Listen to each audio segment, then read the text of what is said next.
Story 1, Emily and Nathan, Dayton, Ohio, 1998 to 2005. I was 17 the year I learned what it feels like to have your life shrink down to someone else's breath. Back then, Dayton felt unbearably small.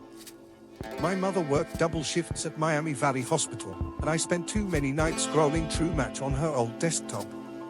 That's where I met Nathan. He said he was 23, lived on the outskirts of Kettering, and saw something special in me. At 17, you don't realize how dangerous those words are, how they latch onto your ribs like hooks. He picked me up the first time at a Shell gas station off I-75. I still remember the smell of gasoline mixing with his cologne, cheap, synthetic, too sweet. He had a crooked smile and eyes that never quite blinked fully. He said, "Don't tell your mom I'm older. She won't understand us." Us. I repeated the lie so many times that eventually I believed it too. The violence didn't begin all at once. It slid into my life like a shadow under a door. First came the questions: who I texted, why I wore lip gloss to school, why the boy in math class looked at me for 2 seconds too long. Then came the corrections. Don't laugh so loud. Don't speak over me. Don't talk to other men. I thought jealousy was love. It's terrifying how easily a lonely girl confuses the two. By 19, I was living with him in a small duplex in East Dayton, and we had a son, Lucas, born with his father's eyes that startled too easily. I wanted to leave so many times, but whenever I tried, Nathan's voice turned quiet, calm, deadly calm. You walk out, and I'll find you. You know I will. And I did know. The first time he hit me was because of a cashier at the Kroger on Wilmington Pike. The kid couldn't have been more than 16, and he smiled at Lucas, not at me. But Nathan saw me smile back. In the parking lot, he slapped me so hard my ears rang. He apologized on the drive home, saying, "You make me crazy. You're too beautiful. Men look at you. It's not your fault." But I knew then that apologies from men like Nathan are just breaths between storms. The last time he hurt me, truly hurt me, was the night I almost died. Lucas was 18 months old, in that stage where he toddled everywhere on unsteady feet. Nathan had a friend over, someone I'd never met, quiet man with a shaved head and the kind of smile that never touched the eyes. The two of them drank cheap whiskey in the living room while Lucas played with a plastic fire truck on the carpet. I stayed in the kitchen, washing dishes, my hands trembling for no reason I could name. Nathan came in suddenly, drunk and furious, accusing me of flirting with his friend. I barely had time to say, "What?" I didn't even talk to him, before his hands were around my throat. People imagine strangulation as loud, violent. It isn't. It's quiet. Shockingly quiet. You hear nothing but your own pulse screaming inside your skull. His friend stepped behind Lucas, lifting my son away as if he were removing an obstacle in the room. That was what broke something in me, seeing Lucas reaching for me, small arms outstretched, not understanding why mommy couldn't answer. I clawed at Nathan's face. His grip tightened. I saw black around the edges of my vision. I forced my hand toward the countertop, toward the phone. My fingers hit 911 and I managed a single word. Help. He smashed the phone into my face. I heard the plastic crack. I felt blood warm against my cheek. I remember thinking, I hope the dispatcher heard me. I hope Lucas won't see me die. Then the world went dark. When I opened my eyes, the room was filled with blue and red light. Officers were prying Nathan off me while I lay on the floor, gasping like a fish dragged from water. One officer whispered, "Another 3 seconds and she'd have been gone." Another lifted Lucas into his arms, soothing him as he cried. Nathan went to jail for 26 days. Not 26 months. Not 26 years. Just 26 days for almost killing me. I spent those days sleeping with every light in the house on. I moved to a small apartment near downtown Dayton, filed for custody, changed my number, changed my hair. My mother stayed with me the first week because I woke up screaming every night, convinced someone was standing beside the bed. 8 months later, I saw Nathan's name on the news.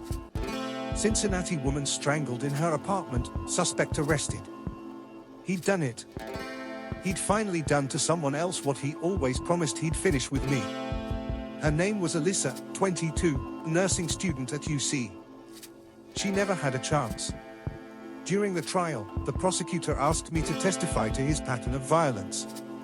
My legs shook the entire time. Nathan stared at me through the bulletproof glass with those same unblinking eyes. When I left the courtroom, I covered Lucas's face against my chest so he wouldn't see his father. Nathan is now on death row. People say that means he can't hurt me anymore. But trauma doesn't care about steel bars or scheduled execution dates. Even now, years later, I wake every night at 2:47 a.m. Always 2:47. As if my body remembers the moment it almost died. And sometimes, when the room is dark and silent, I swear I feel it again. A hand, cold, invisible, closing around my throat. Story 2, Chloe and Grayson, Portland, Oregon, 2022. I was a freshman at Portland State University when the stranger who called himself Grayson slipped into my life like a stain you don't notice until it's too late. It started harmlessly, or at least it felt that way. Everyone in my dorm swiped on True Match between classes, between meals, between breaths. Loneliness hits differently during your first winter away from home, when the rain turns campus into a grey smear and you feel like your shadow has more presence than your friends.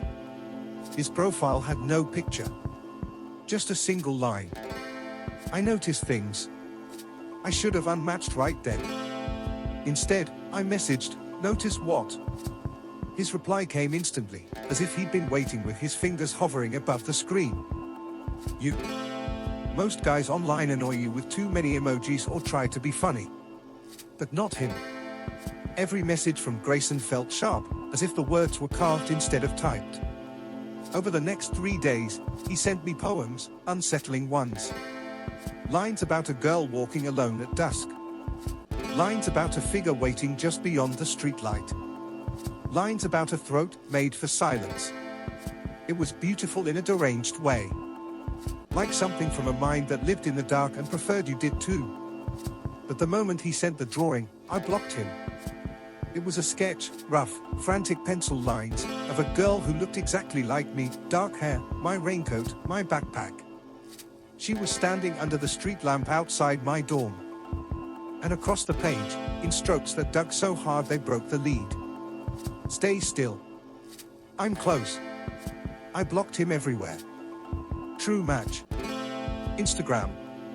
Even my backup email.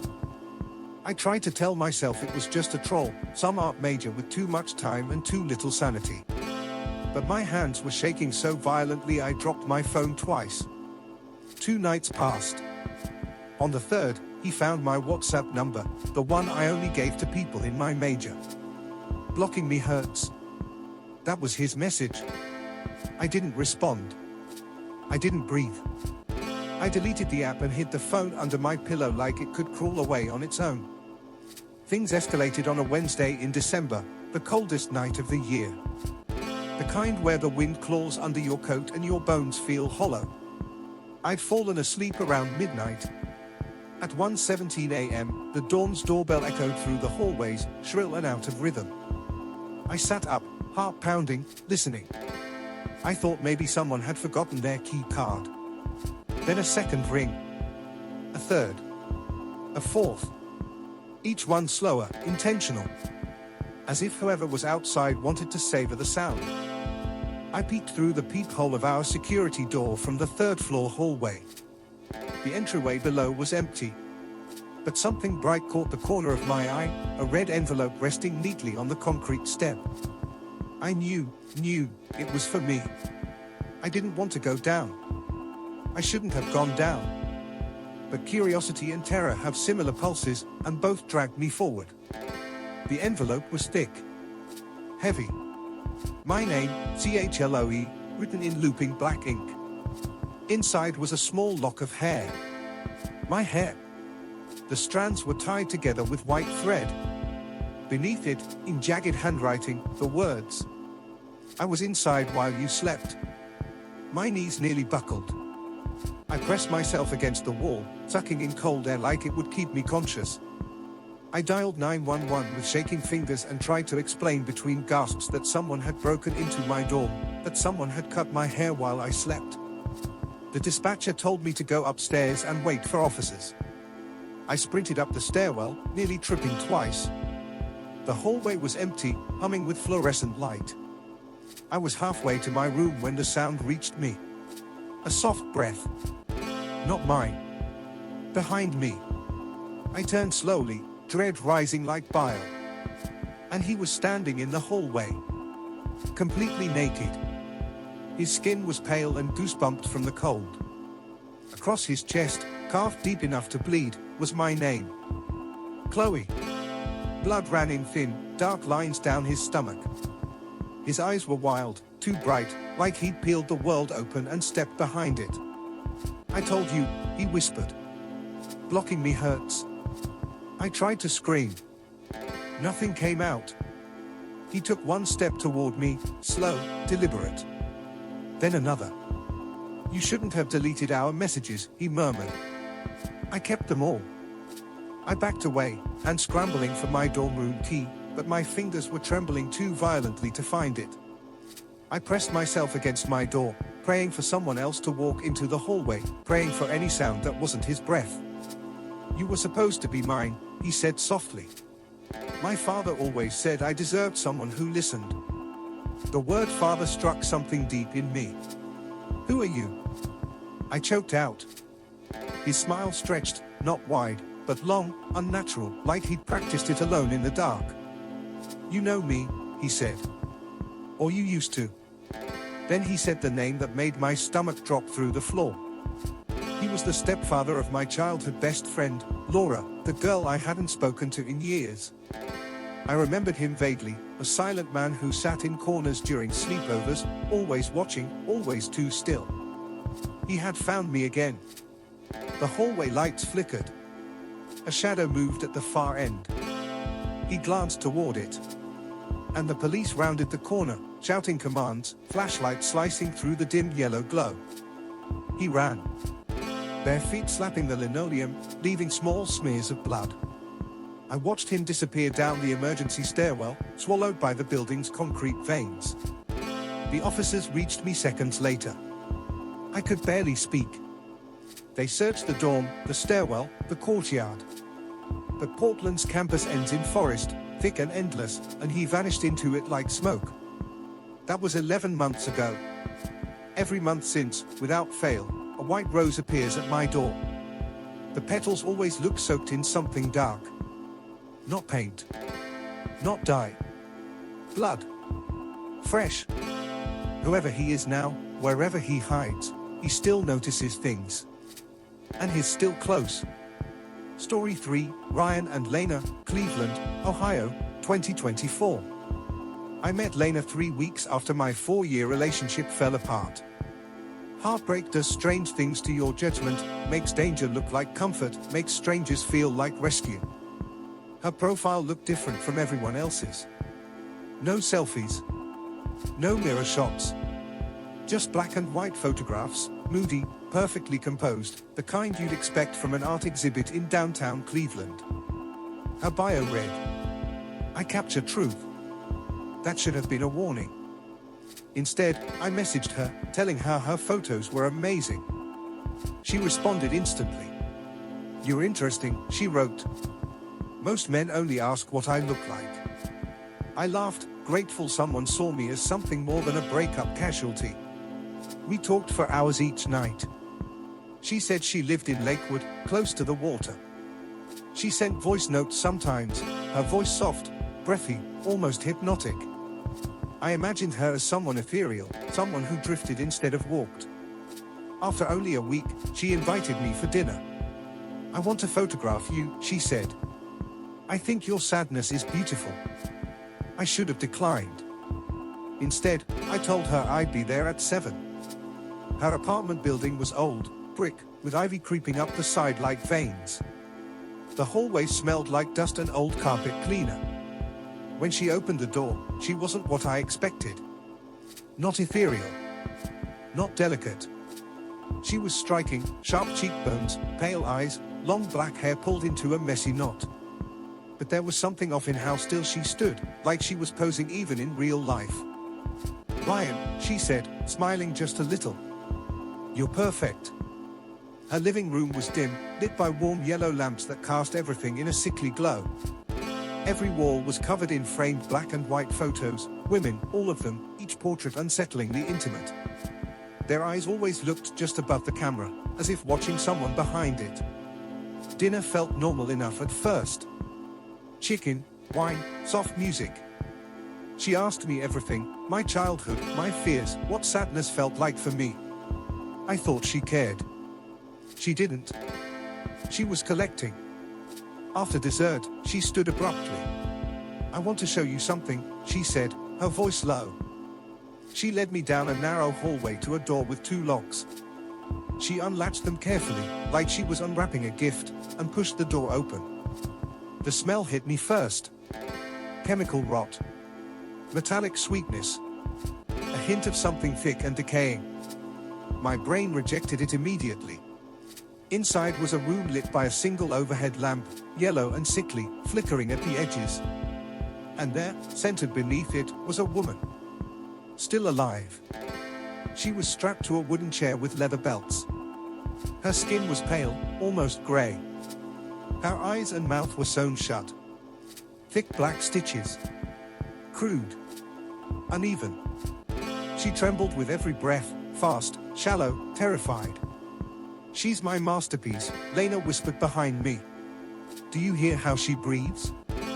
Fear is so much more honest when the face can't lie." I staggered backward, knocking into a metal cart. Tools clattered onto the floor, scissors, needles, thread, bottles of embalming chemicals. The woman in the chair whimpered, a muffled sound seeping through the sewn-shut mouth. It didn't sound human. It sounded like a dying animal. "What the hell did you do to her?" I shouted. Lena's expression darkened, not angry, but disappointed, like a teacher whose student ruined a perfect moment. "She was ungrateful," she said. "They all are at first. All." The word chilled my spine. "How many?" I whispered. Instead of answering, she stepped closer, touching my cheek with fingertips stained faintly red. "Your sadness is purer than hers. You'll photograph beautifully." That broke something in me. I shoved her back, sprinting toward the door, but she lunged faster than I expected, clawing at my shirt. We stumbled into the kitchen, her nails slicing across my chest. I grabbed the first thing my hand touched, a steak fork from the dinner table. She raised her arm to strike me with something metal, maybe the scissors she'd grabbed, but I drove the fork into her wrist, straight through. She screamed, dropping the tool, blood splattering onto the tile in thick, dark drops. I didn't wait. I bolted out the front door, down the hall, down the stairs 2 at a time. I didn't stop until I reached the street, lungs burning, throat raw. I flagged down a passing car, an elderly couple who called 911 while I collapsed on their backseat, shaking uncontrollably. By the time police entered the apartment, the woman in the chair was dead. And Lena was gone. Vanished. No trace except for the photographs covering her walls, and a hidden crawl space officers found behind her bedroom. Inside were dozens of pictures. Hundreds. Every single one taken without the subject's knowledge. Including me. 3 months worth of photos. Me leaving my gym. Me at the grocery store. Me standing at the bus stop. Me sleeping in my own apartment, my curtains barely open. They still don't know how she got in. I moved out of Cleveland a month later, changed my number, blocked everything, got a new phone. It didn't matter. Because sometimes, when I'm half asleep, I hear the sound of a shutter clicking, not loud, but close. Too close. And I remember how she looked at me the first night we met. "You're perfect." I don't think she was praising me. I think she was choosing me. And I know, deep down, that one day she'll come back to finish the portrait she started. Story 4, Sophie and Caleb, Rochester, Minnesota, 2022. I matched with Caleb 2 months after my 16th birthday. He said he was 17. He said he didn't really use True Match much. He said all the right things boys say when they want something they shouldn't. I didn't think anything of it. He lived on the other side of Rochester. We talked about movies, school stress, how boring Minnesota winters were. He was awkward in a harmless way, or at least, that's what he wanted me to believe. Everything changed the night I refused to be his girlfriend. I remember typing it out carefully. I'm sorry, Caleb. I like you, but I'm not ready for something serious. He left it on read. 2 minutes later, another message popped up. A photo. I didn't understand it at first. It was grainy, taken through glass. Then my stomach dropped. It was me, asleep in my bedroom. My cheek resting on the pillow. My window in the background. My window. The panic hit so hard I couldn't breathe. I ran to the window, locked. I closed the curtain so fast they tore from the rod. I called the police, but what was I supposed to tell them? That some boy I met online sent a creepy photo? They said if he threatened me directly to call back. Caleb must have known. Because that night was only the beginning. At 2:12 a.m., I woke to a soft tapping. 3 slow taps on the window behind my headboard. I froze. Tap. Tap. Tap. Then glass shattered. I screamed as the window exploded inward, shards flying across my bedspread. A figure climbed through, breath loud and animalistic. Moonlight caught the glint of the knife in his hand. Caleb. He wasn't 17. Not by a long shot. He was bigger, older, face twisted in fury I'd only ever seen in horror movies. You should have said yes, he snarled, charging toward me. I scrambled off the bed, feet slicing against the broken glass. I barely made it 3 steps before he grabbed my hair and yanked me backwards so hard I saw stars. I tried to scream again, but his hand clamped over my mouth. Then, a blur slammed into him from the doorway. My dad. They crashed to the floor, the knife skittering across the room.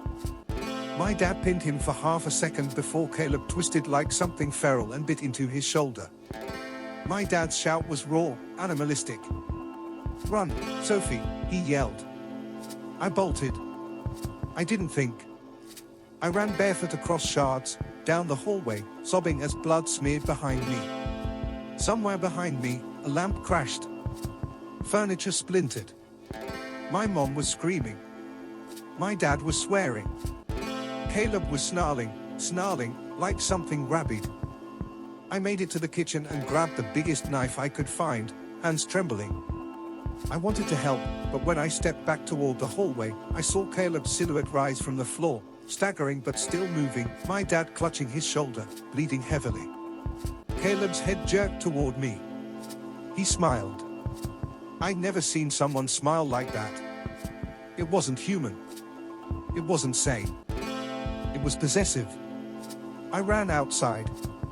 The cold cut through me immediately, sharp as needles. I sprinted across the yard, screaming for neighbors, screaming for anyone, but the night swallowed my voice. Police sirens finally broke through the silence minutes later. They tackled him on our living room floor, his face dripping with blood, some his, some my dad's. He kept repeating the same words as they hauled him out. She was supposed to be mine.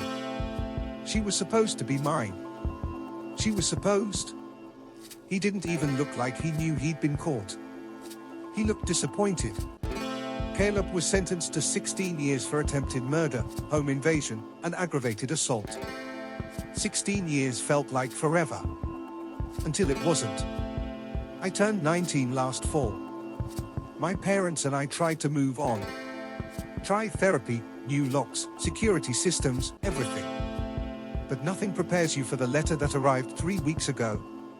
A plain envelope. No return address. Inside was a single piece of lined notebook paper. Written in messy blue pen. They let me out early. They think I'm sick. Do you still sleep near the window, Sophie? I dropped the letter like it burned. My mom called the police.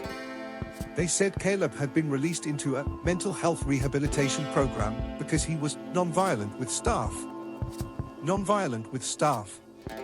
As if that erased what he did. As if that meant he'd changed.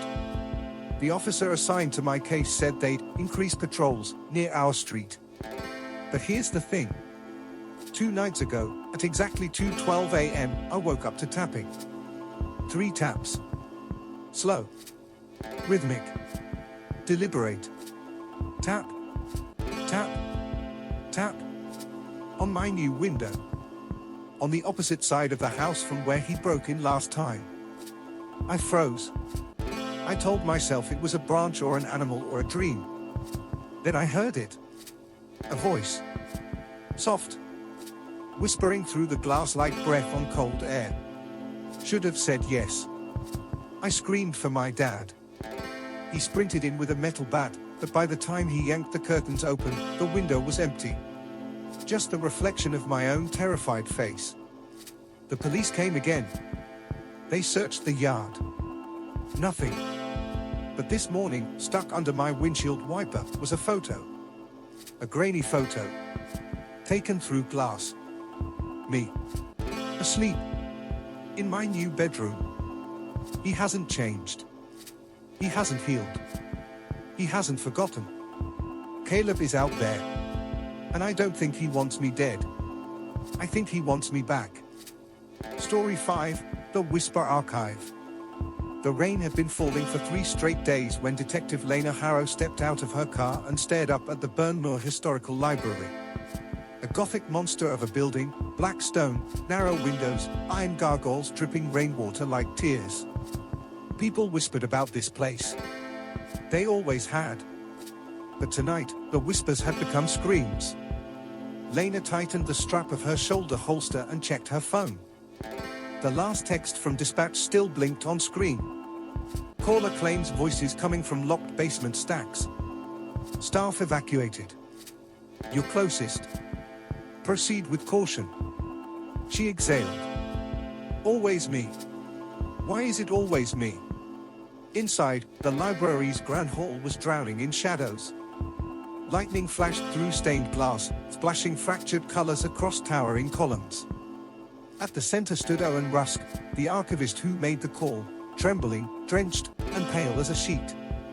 You took long enough, he whispered. It's getting louder. What is? Lena asked. Owen looked over his shoulder, toward a locked iron door behind the reception desk. The metal rattled as if something pressed against it from the other side. The voices, he said. They're trying to get out. Lena approached the door. Cold radiated from it like a winter breath. She touched the handle. Something whispered back. Not words. Not at first. A chorus of broken breaths, like a crowd murmuring in an underground cathedral. Who else is inside? Lena asked sharply. No one, Owen said. No one living. Before she could respond, the lights flickered, once, twice, and died. Total blackness swallowed the hall. Lena drew her flashlight. The beam cut through the dark in a thin cone, catching the iron door just as it clicked. Unlocked. I didn't do that. Owen yelped. The door creaked open 2 inches, leaking cold air and whispers like steam from a cracked pipe. Lena raised her gun. Stay behind me. She pushed the door open. The basement smelled of wet stone and old secrets. Shelves and ladders stretched endlessly downward in narrow, labyrinth-like passages. Her flashlight illuminated ancient manuscripts stacked in chaotic piles, ink-smudged, mold-bitten, some bound in threads that looked disturbingly organic. Owen's voice trembled behind her. This archive was sealed 80 years ago. They said some books were dangerous.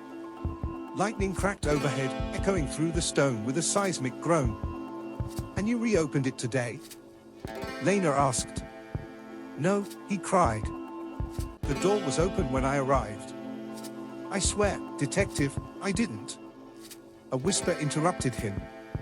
A sharp, close, intimate murmur directly behind Lena's ear. Lena. She spun around. No one there. Owen shrieked. A figure stood at the far end of the hallway, thin, tall, wrapped in shadow, head tilted at an unnatural angle. The creature's face was obscured, but its fingers were long, bony, and blackened as if burned. It whispered again. "Detective Harrow." Lena froze. Her heart plummeted. "That's my name," she whispered. "Why does it know my name?" Owen backed away, clutching shelves for support. I don't know, The thing stepped closer. Its neck cracked with each movement. Its whispering multiplied into a dozen overlapping voices, children, elders, men, women, like a choir trapped in one throat. Lena fired. The bullet passed through the figure, ripping a hole in its shadow, but the shadow stitched itself closed within seconds, absorbing the wound like smoke. It whispered again. "You came back for us." Owen gasped. "Back? You've never been here before, right? Lena, right?" Lena's breath hitched. Something old, something she had buried deep, pulled at the edges of her memory like a hook under skin. "I don't remember," she whispered shakily. The figure's chorus-laced voice grew louder, echoing from every direction. "We remember you." Lena grabbed Owen's arm. "Move!" They fled deeper into the maze, turning blindly between shelves as whispers chased them through the dark. They reached a vast chamber, circular, domed, filled with towering book pillars spiraling toward the ceiling. In the middle stood a stone pedestal with an open manuscript glowing faintly with silver ink. Owen staggered back. That book shouldn't exist. That's the Whisper Archive. It's the reason this basement was sealed. The manuscript turned its own pages as if breathing. Lena approached cautiously. "What is it?" "A ledger," Owen said, shaking violently. "Written by the founders of Burnmore. They believed voices of the dead could be captured, bound to paper." "Bound?" Lena said. "Yes," Owen rasped. "As in trapped." Suddenly the whispering swelled, painful, pleading, screaming. The shadow figure appeared beside the pedestal. This time Lena saw its face. Or rather, faces. Dozens of human faces pressed beneath thin, translucent skin, screaming silently. The creature was not one being. It was a crowd stitched together by ink-dark threads, each person struggling just beneath the surface, each whisper a fragment of a soul begging for release. Owen collapsed. "Oh God, those are the voices from the archive." The creature extended a trembling hand toward Lena. "You wrote us in," it whispered. "You trapped us here." Lena shook her head violently. "I didn't. I've never." But her vision blurred. Stone walls dissolved. A memory surfaced, sharp, sudden, devastating. She saw herself at 10 years old, standing where she stood now, holding a quill, copying sentences into an enormous book while an old librarian watched approvingly. "You have a gift," the librarian whispered. "You can hear them clearly." Child Lena wrote faster. The voices begged her to stop. She didn't understand. She thought they were stories. She thought she was helping. The memory shattered. Lena fell to her knees, nauseated. "Oh God! I did this. I trapped them." The creature leaned closer. "Free us." Owen grabbed her arm. "Don't listen. These things will kill you the moment they are loose." The whispers rose to a deafening pitch. Hundreds of souls crying, clawing, begging. Lena stared at the glowing manuscript. There was only one way to undo what she had done. "I have to finish the story," she whispered. Lena stepped to the pedestal. Shadow hands reached for her, desperate and hungry, but none crossed the carved circle around the book, an old protection glyph. The quill materialized in her hand as if summoned. The book opened to a blank page. The creature's voices hissed. "Write our freedom." Owen shouted, "Detective, don't." Lena wrote. "Not a release. A command. All souls bound to the Whisper Archive shall return to the silence from which they came." The book ignited with silver fire. The creature screamed, hundreds of voices dissolving in agony and relief all at once. Its body collapsed inward, faces melting into ink as a vortex of whispers spiraled into the manuscript, pulling every trapped soul with it. Shelves rattled. Wind howled. The entire library trembled. Then, silence. Complete. Absolute. Beautiful. The book snapped shut. Owen fell backward, sobbing with relief. Holy hell. Lena, you did it. Lena stared at her trembling hands. No, she whispered. I ended their suffering.